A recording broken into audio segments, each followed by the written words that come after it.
that I took part in that, you know. That my country turned me into this very same thing we're trying to fight against. You know, now that I look back at it, we are the terrorists. We're the ones terrorizing the country, a whole nation of people that did nothing wrong to us. And Iraq had nothing to do with the 9/11 attacks, you know. And I didn't know that then, you know, but I know it now. And it just, I feel, you know, that the death of my battle buddies, my suffering, death of all the soldiers over there, it was for crap. It was for lies. And it's hard for me to live with, you know. It's hard for me. That's why I talk out. Cause I feel, you know, if I speak out, that I'm doing something to justify, you know, justify, you know, their death, you know. Yeah. But you know, a lot of Iraqis didn't want us there. You know, we shot at protesters. You know, because, you know, we were told that they had weapons. Well, never did. You know, they said protesters had weapons in there. We had to go to take them out. So we took them out, and we found the weapons afterwards. We find weapons? We found none. No weapons afterwards. You know, there would be, you know, kids they threw rocks at us before, and you know, our command officer told them to take them out. You know, that's on this violence. We got to take them out. So you're shooting at kids throwing rocks. Kids throwing rocks, protesters holding up signs, people burning flags. You know, our job was just kill. You know what they were saying? What makes the green grass grow? Blood, red sticky blood. Well, that was pretty much what they had us do, to try to go grow some grass in the desert. You know, and it was. I'm so disappointed in my country, man.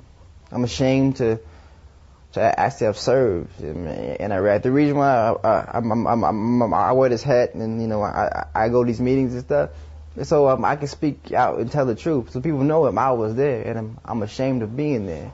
I'm ashamed of having to hurt innocent people. You know, I'm ashamed to taking part in one of the hugest, most scandalous things, you know, our government has done, you know.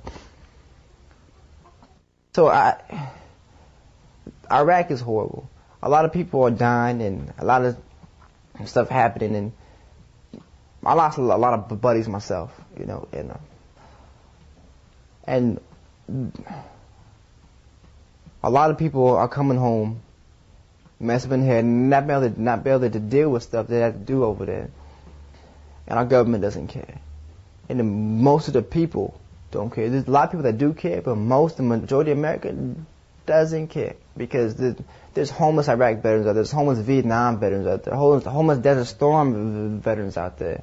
If people really care as much as they think they did, you know, if they say they did, they will get on the ball, you know, and make a difference. They will stop the killing, because everybody, you know, that's for the war, they're supporting all the dying over there, all the loss of life. You know, the death toll of Iraqis, it's not what they say in the news. It's like hundreds of thousands of people. I didn't know that many people could die, you know, who you know, and could be hidden from the world, you know, until I was in Iraq. You know, I've seen big old, huge ground pits filled with bodies that are being burned or buried or covered up. And how can they hide that from the rest of the world? You know, how can they hide all them deaths, all them innocent people? You know, it's like mass genocide on us, you know. Our country has become terrorist. That's why people hate us, man. And I love my country, man. I would die for my country any day, you know. But I won't die for our president. I won't die for our government. If I have to fight again, man, it'd be to take that asshole out of office. I'm tired of Iraq. I'm tired of turning on the news and seeing, you know, all these deaths, seeing all these people and feeling bad because I took part in that. I remember this one time over there, man. There was this family. It's after we raided the house, and we didn't see them at first. And this lady, she was holding her kids.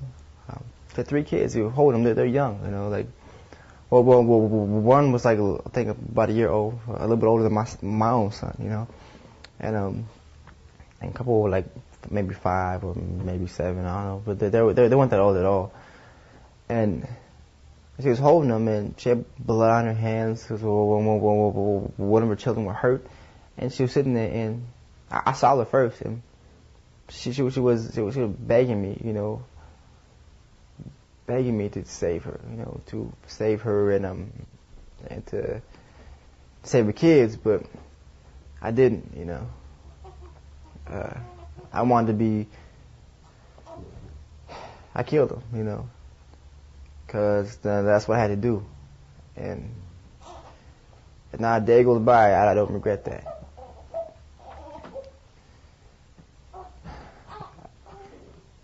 I think about my own son a lot, what if that was my son that someone came in and killed, or my family, and Iraq is horrible, man. What we're doing over there is wrong, and I can't say it enough, Mm-hmm. Say it enough.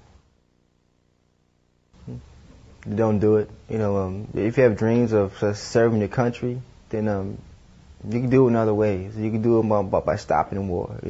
I had the same grandiose ideas of being a glorious war hero.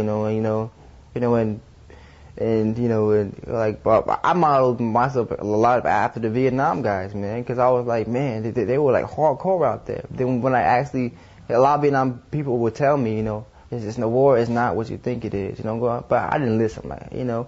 Once you go out there and experience it for yourself, you realize, the people were right, and it's horrible, and nobody needs to be subjected to that. The military, they lie to you, they manipulate you, and basically, they can do whatever they want to you and get away with it.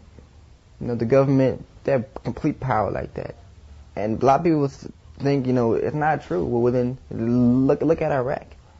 We're terrorizing that nation, and we're getting away with it. But if you guys want to go in the military, don't. You can make your own revolutionary military here at home. You do that. You want to fight for a cause, fight for a good cause. Don't fight for a war over money and oil and a war over to take over the whole Middle East, pretty much. Pretty much over money, man. And the military is not what it used to be. And I'm disappointed in my military. Disappointed in my whole country. But don't join.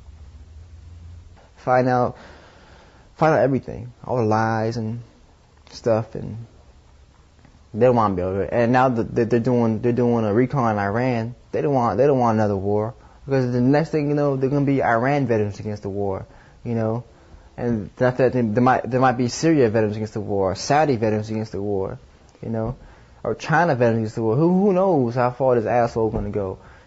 And they don't want that. A lot of people in the military, they're over there fighting. They don't want no more war. And all it takes is a few good men to hold the rallying flag for them to rally behind, and we'll stop this shit. But the thing is, the government is doing so much to not let us be heard. The mainstream media, they won't play a lot of stuff. I talk a lot. They don't play a lot of stuff that we talk about. They cut it out and only play what they think the people, what they want people to hear. Doing so much to hush us up. But we gotta do stuff. We gotta find people that will listen, that put real stuff out. Like you guys in the indie media. Because you guys put out the truth, man, and then people rally behind that. And I'm so dedicated to this and to my country. If it takes me holding up a flag and getting killed, for this shit to stop, I would do it, man, because it needs to stop. For my family's sake and for the rest of the world's sake, We need to be over there. No one wants to be over there. Bring us home, man. Bring us home.